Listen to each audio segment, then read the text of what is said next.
जैसे cricket match में आप देखते हैं प्लेयर्स के स्कोर, विकेट्स और परफॉर्मेंस के साथ साथ मैच के प्रोग्रेस को भी ट्रैक करना होता है। इसी तरीके से डाटा इंटरप्रिटेशन में आपको नंबर्स, ग्राफ्स और चार्ट से इंफॉर्मेशन का गेम खेलना होता है।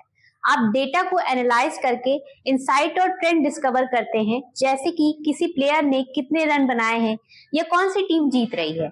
ये एक थ्रिलिंग एक्सपीरियंस है जहां आप डेटा के साथ खेलकर जीत सकते हैं और सही डिसीजन ले सकते हैं। तो इस स्किल को सीखने के लिए आइए हम खोलते हैं हमारी डाटा इंटरप्रिटेशन की काम की किताब के 10 पन्ने। हमारा पहला पन्ना है अंडरस्टैंड डेटा। डेटा एनालिसिस शुरू करने से पहले डाटा सेट को समझना बहुत जरूरी होता है। इसका मतलब है कि आपको हर डेटा पॉइंट का मतलब और कंटेक्स्ट समझना जरूरी है। हर कॉलम का मतलब समझना जरूरी है। फॉर एग्जाम्पल, अगर आप सेल्स डेटा देख रहे हैं तो ये समझना जरूरी है कि डेटा किस टाइम पीरियड का है, कौन से प्रोडक्ट या सर्विसेज की बात हो रही है और कुछ इंपॉर्टेंट फैक्टर्स जैसे कि डिस्काउंट्स या प्रमोशन का इम्पैक्ट समझना। हमारा दूसरा पन्ना है डेटा विजुअलाइजेशन। डेटा को विजुअलाइज करना एक सिंपल तरीका है जिससे आप डेटा के पैटर्न को समझ सकते हैं। इसमें आप डेटा के ग्राफ्स और चार्ट्स में देखते हैं। फॉर एग्जाम्पल, एक लाइन ग्राफ से दिखाया जा सकता है कि सेल्स किस तरीके से बढ़ रहा है या घट रहा है। हमारा तीसरा पन्ना है समरी स्टैटिस्टिक्स। समरी स्टैटिस्टिक्स जैसे कि मीन, मीडियन और स्टैंडर्ड डेविएशन डेटा के सेंट्रल टेंडेंसी और वेरिएबिलिटी को समझने में मददगार होता है।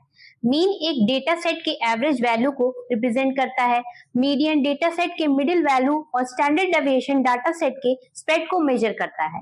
इन स्टैटिस्टिक्स की मदद से आप डेटा के एक कंसाइज तरीके से समराइज कर सकते हैं। फॉर एग्जाम्पल, अगर आप किसी ग्रुप की एवरेज एज निकालना चाहते हैं तो आप इन स्टैटिस्टिक्स का यूज करके एवरेज एज निकाल सकते हैं। हमारा चौथा पन्ना है डेटा डिस्ट्रीब्यूशन। डेटा के डिस्ट्रीब्यूशन को समझना इंपॉर्टेंट है। डेटा डिस्ट्रीब्यूशन से ये समझना होता है कि डेटा किस तरीके से स्प्रेड हुआ है, क्या डेटा नॉर्मल है या कुछ अनोखे पॉइंट्स हैं जो बहुत डिफरेंट है। फॉर एग्जाम्पल, अगर आप देख रहे हैं कि कितने लोग कितना खर्चा करते हैं तो डिस्ट्रीब्यूशन से आपको पता चलेगा कि कुछ लोग बहुत ज्यादा खर्चा कर रहे हैं या कम कर रहे हैं। हमारा पांचवा पन्ना है अडेप्टेबिलिटी। कॉर्पोरेट दुनिया में चेंज एक कॉमन बात है। आपको नए टेक्नोलॉजी, पॉलिसीज और ट्रेंड्स के साथ कदम मिलाने की एबिलिटी होनी चाहिए।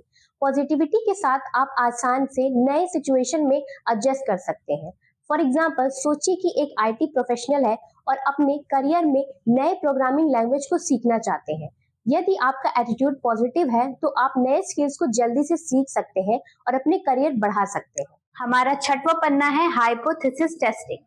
हाइपोथेसिस टेस्टिंग एक तरीका है जिससे आप डेटा में दिखे गए चेंजेस को वैलिडेट कर सकते हैं। डेटा में दिखे गए डिफरेंसेस या रिलेशनशिप को स्टैटिस्टिकली सिग्निफिकेंट होने के लिए स्टैटिस्टिकल टेस्ट का यूज करो। इससे आप समझ सकते हैं कि क्या आपके डेटा रियल में सिग्निफिकेंट है या बस कोइंसिडेंस है।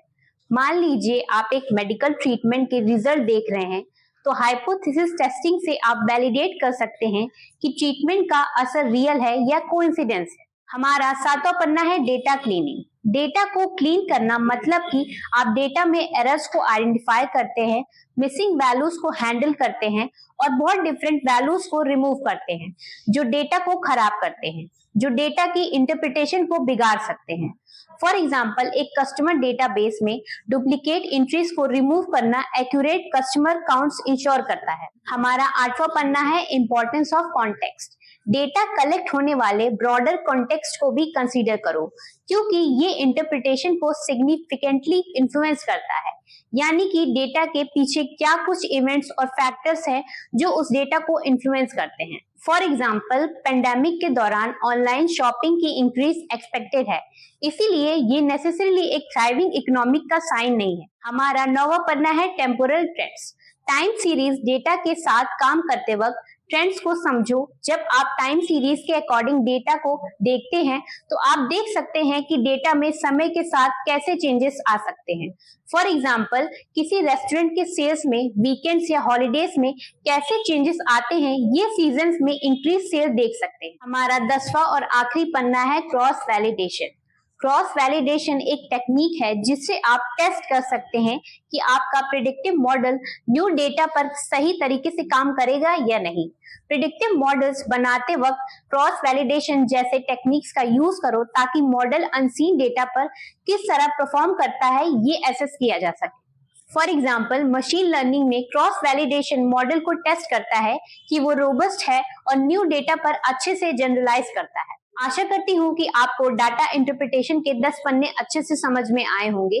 उन 10 पन्नों में से मैं आपको 3 पन्ने ऐसे बताऊंगी जिस पे आपको जरूर ध्यान देना है। पहला ये है कि डाटा एनालिसिस करने से पहले सबसे जरूरी है आप डेटा पॉइंट्स को अच्छे से समझें और कॉलम्स का मतलब समझें। दूसरा ये है कि डाटा के जनरल फीचर्स को जानने के लिए मीन, मीडियन, स्टैंडर्ड डेविएशन बहुत यूजफुल होता है।